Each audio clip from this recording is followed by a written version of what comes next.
Assalamualaikum warahmatullahi wabarakatuh. Salam Widya Kastrena Dharmasida. Hai sahabat, apa kabar? Pada kesempatan kali ini bertemu lagi dengan saya di Naim Channel.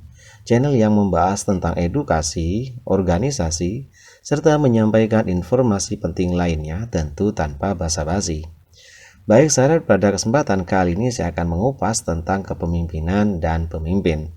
Sehingga kalau teman-teman ada yang belum memahami arti daripada kedua kata itu, maka waktu yang tepat untuk menyimak video penjelasan dari Naim Channel. Baik sahabat, untuk mempersingkat waktu saya akan memulai dari kata kepemimpinan. Kepemimpinan, saya yakin teman-teman di luar sana sudah tidak asing mendengar kata-kata kepemimpinan. Namun, tidak ada salahnya dong jika saya sedikit mengulas arti daripada kepemimpinan. Kepemimpinan adalah kemampuan seseorang untuk memimpin atau kemampuan seseorang untuk mempengaruhi orang lain. Sehingga bagus dan tidaknya, tegas dan tidaknya, kemudian berpengaruh atau tidak, seorang pemimpin itu tergantung bagaimana dia mempunyai kekhasan, bagaimana dia mempunyai karakter sehingga dia mampu mempengaruhi orang lain.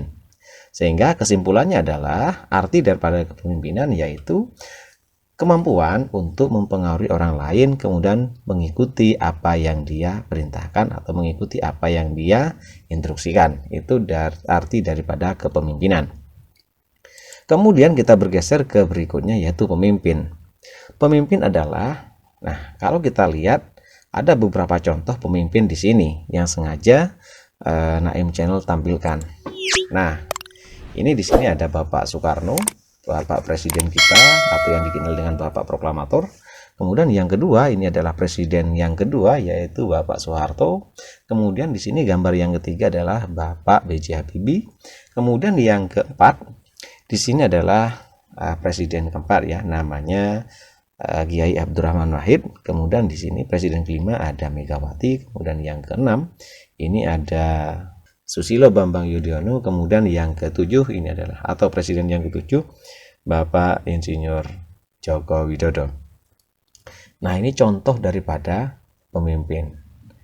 Kemudian kalau kita melihat ke sini, nah di sini kita lihat di sini ada Ibu Gubernur, kemudian di sini ada Wakil Gubernur. Nah, kalau di bawah sini ada Bapak Wali Kota.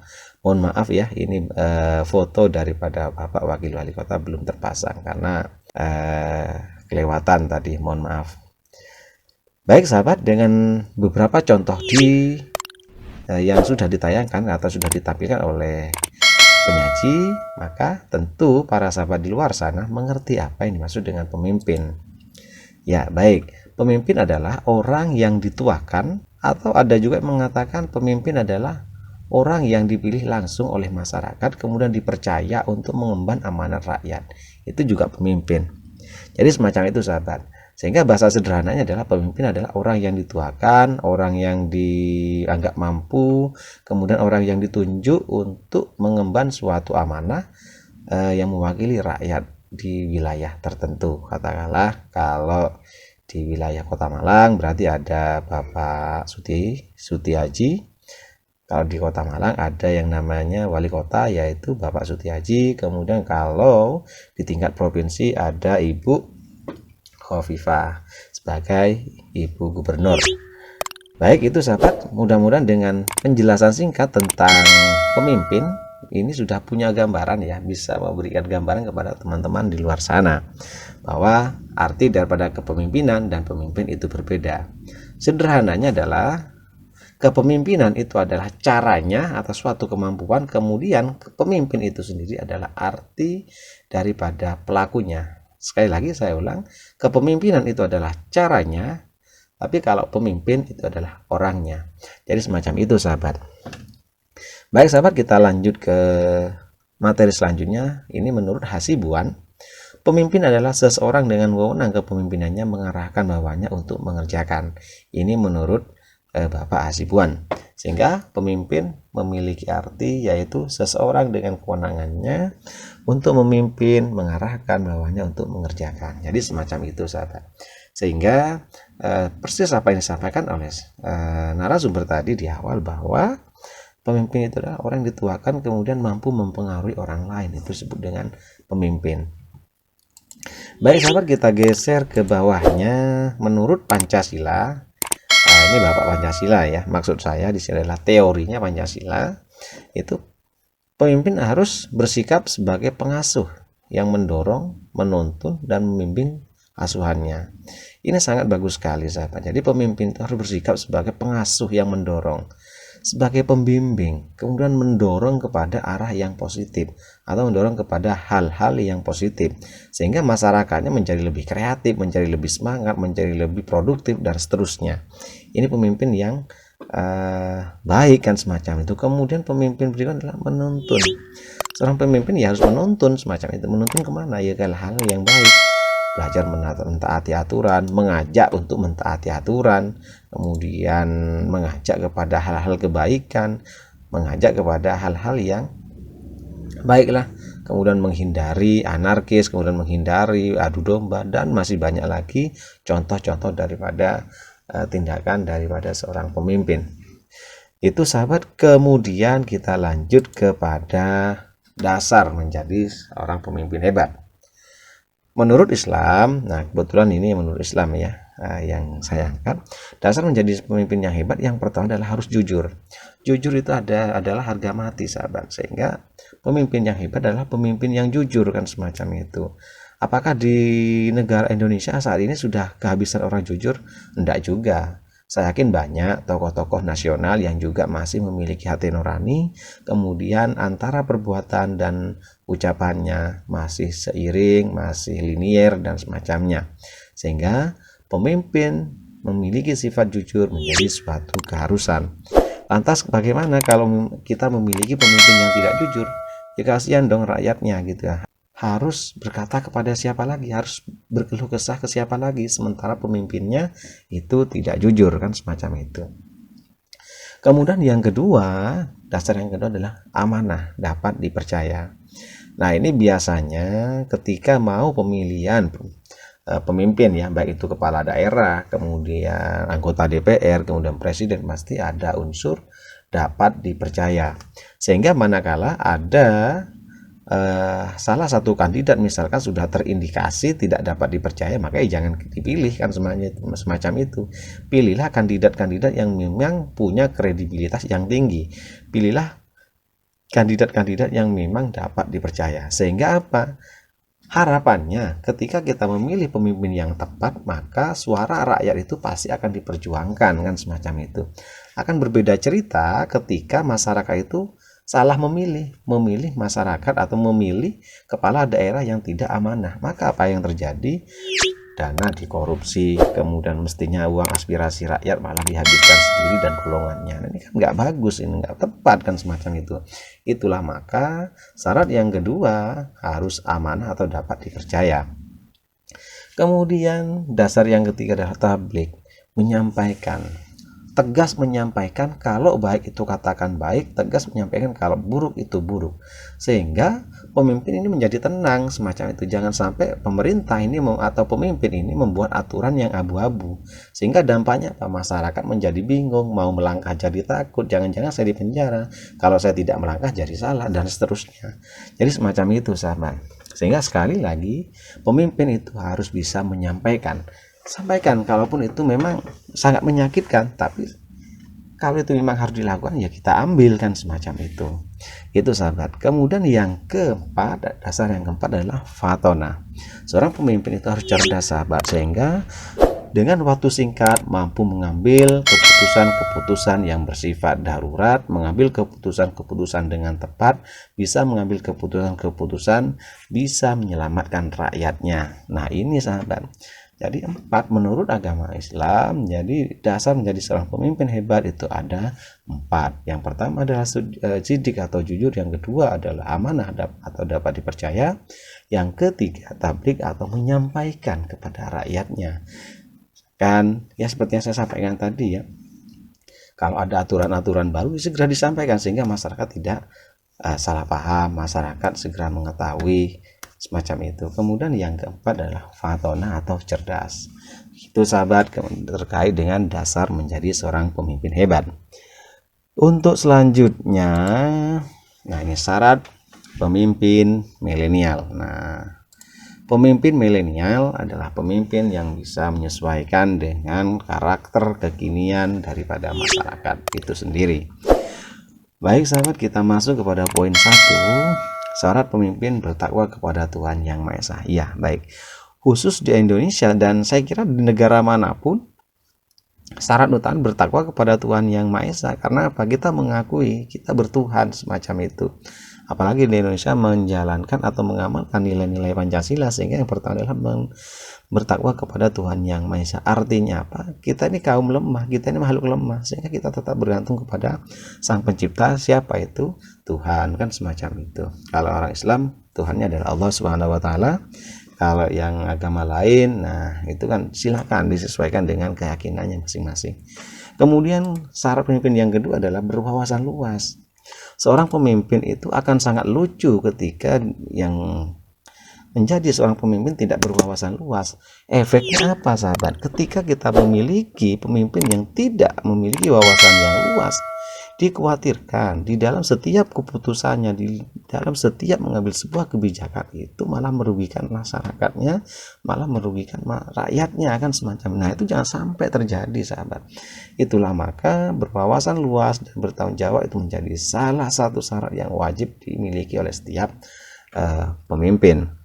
Baik itu wawasan lokal, wawasan regional, nasional maupun wawasan internasional. Tujuannya apa? Dengan semakin luasnya wawasan kita, dengan semakin luasnya kemampuan kita, maka juga semakin luas pula referensi-referensi yang berkaitan dengan pengambilan kebijakan-kebijakan di dalam suatu organisasi atau negara sahabat. Kemudian yang ketiga sahabat, yang tidak kalah pentingnya adalah melek teknologi. Kita tahu bahwa di tahun 2022 ini teknologi sudah tidak karu-karuan, artinya sudah tanpa batas. Kita bisa melihat negara luar itu dengan teknologi. Kita bisa mengakses informasi apapun juga dengan teknologi. Sehingga jangan sampai seorang pemimpin itu buta tentang teknologi. Ini bisa jadi dikibulin oleh anak buahnya, bisa dikibulin oleh partnernya, bisa dikibulin oleh staf-stafnya. Sehingga harapannya dengan pemimpin memiliki kemampuan untuk menguasai teknologi, ini paling tidak selangkah lebih cepat untuk menguasai atau memberikan solusi terhadap masalah yang telah terjadi sahabat. Begitu. Kemudian syarat pemimpin yang keempat adalah menerima kritik dan mau belajar. Nah, ini juga sangat penting sahabat. Ada terkadang seorang pemimpin itu tidak menerima kritik. Nah, ini bahaya. Artinya apa? Setiap kritik yang disampaikan, baik itu oleh anggotanya, baik itu oleh rakyatnya, itu berarti ada sesuatu yang kurang benar, kan semacam itu. Jika ada masyarakat yang mengkritik kebijakannya, berarti ada sesuatu yang kurang benar, ada sesuatu yang keliru. Nah, kan semacam itu. Sehingga dengan kritikan-kritikan tersebut, pemimpin bisa berevaluasi, bisa bermuhasabah diri, sehingga kemudian bisa diluruskan kembali. Oh, ini loh yang kurang baik, oh ini loh yang kurang tepat. Semacam itu sahabat. Sehingga kita sebagai pengurus organisasi, kita sebagai pengurus negara, jangan anti kritik. Setelah dikritik mau dong belajar. Oh, ternyata kesalahan saya di sini, ternyata kesalahan saya di sini, ternyata saya kurang tepat, ternyata saya kurang cak-cak dan semacamnya. Jadi semacam itu gitu ya. Sehingga kita malah justru berterima kasihlah kepada anggota kita, kepada masyarakat ketika mereka mengkritik kita. Jadi semacam itu sahabat. Kemudian syarat yang kelima adalah berkolaborasi untuk meningkatkan motivasi. Era sekarang sudah tidak mungkin, sudah bukan zamannya lah kita itu bekerja secara individual. Yang kita butuhkan sekarang adalah berkolaborasi, bersinergi, kemudian kita saling melengkapi. Itu zamannya sekarang, kan semacam itu. Ketika kita bisa berkolaborasi, bisa bekerja sama dengan pihak lain, dengan orang lain, harapannya apa? Kita bisa meningkatkan motivasi, kita bisa meningkatkan kualitas pekerjaan kita bisa sedikit lebih cepat pelayanannya kepada masyarakat. Jadi itu harapannya. Makanya diperlukan yang namanya kolaborasi, sinergi, dan seterusnya. Kemudian syarat yang keenam adalah bisa menciptakan tujuan nyata. Seorang pemimpin ini sangat lucu ketika dia tidak bisa mewujudkan apa yang sudah dituangkan dalam visi misinya. Sehingga pemimpin yang hebat adalah mampu menciptakan tujuan nyata, mampu menerjemahkan visi misinya ke dunia nyata, sehingga manfaat-manfaat dari visi misi itu kemudian dituangkan dalam program kerja bisa dirasakan oleh masyarakat luas, bisa dirasakan oleh anggota organisasinya. Jadi semacam itu, sahabat. Jadi apakah syarat pemimpin milenial ini masih bertambah? Bisa bertambah. Nah, untuk menambah syarat pemimpin milenial ini, silakan sahabat-sahabat tulis di kolom komentar, sehingga saran-saran dari para sahabat nanti bisa melengkapi informasi-informasi atau syarat-syarat menjadi seorang pemimpin milenial. Begitu sahabat. Kemudian selanjutnya, oke ya, sepertinya sudah selesai berkaitan dengan pembahasan pemimpin dan kepemimpinan. Untuk mengetahui pemahaman daripada sahabat-sahabat, silakan jawab pertanyaan ini di kolom komentar. Yang pertama, jelaskan tentang arti pemimpin. Nah, ini jadi penting. Silakan sahabat-sahabat jawab pertanyaan ini di kolom komentar ya. Disesuaikan dengan kemampuan sahabat tanpa melihat di Google ya, semacam itu. Sehingga dengan sedikit pertanyaan semacam ini bisa menjawab, oh ternyata teman-teman sudah mulai paham nih. Oh ternyata teman-teman sudah mulai luas nih wawasannya. Nah, ini akan kelihatan daripada pertanyaan semacam ini, sahabat. Kemudian pertanyaan yang kedua, nah, sebutkan dan jelaskan 2 saja dasar menjadi seorang pemimpin. Nah, misalkan sahabat-sahabat di luar sana ternyata menjawab lebih dari 2, apakah boleh? Ya, tentu saja boleh dong. Artinya semakin luas wawasan sahabat, maka semakin banyak pula jawaban-jawaban yang saudara atau yang sahabat munculkan. Pertanyaan selanjutnya adalah mengapa pemimpin perlu berwawasan luas? Nah, ini saya kira pertanyaan yang sangat menarik sekali di bagian atau di tes nomor 3 ini. Pertanyaan sangat menarik. Misalkan teman-teman atau sahabat-sahabat di luar sana mengkorelasikan antara arti pemimpin kemudian dikorelasikan dengan negara, dengan sebuah negara, baik itu negara di dunia Asia, di bagian Asia maupun di dunia internasional. Silahkan teman-teman korelasikan. Misalkan pemimpin yang lagi hit nih ya, perang antara Rusia dan Ukraina. Nah, ini mengapa perlu berwawasan luas? Apakah Rusia memiliki wawasan luas, kemudian Ukraina kurang memiliki wawasan luas? Nah, ini nanti sangat bagus ketika teman-teman atau sahabat-sahabat di luar sana membantu untuk menjawab pertanyaan dari poin nomor 3. Saya kira itu, sahabat, berkaitan dengan arti pemimpin dan kepemimpinan. Terima kasih atas semua perhatiannya. Mudah-mudahan dengan partisipasi teman-teman atau sahabat-sahabat di luar sana ini bisa membuat para konten kreator semakin bersemangat di dalam membuat konten. Terima kasih atas perhatiannya. Kurang lebihnya mohon maaf. Jangan lupa like, komen, serta subscribe, sahabat. Karena dengan semua itu kita akan terus berkembang dan berkembang. Terima kasih. Sampai ketemu di konten berikutnya. Assalamualaikum warahmatullahi wabarakatuh. Dan salam media Castrena Dharmasida.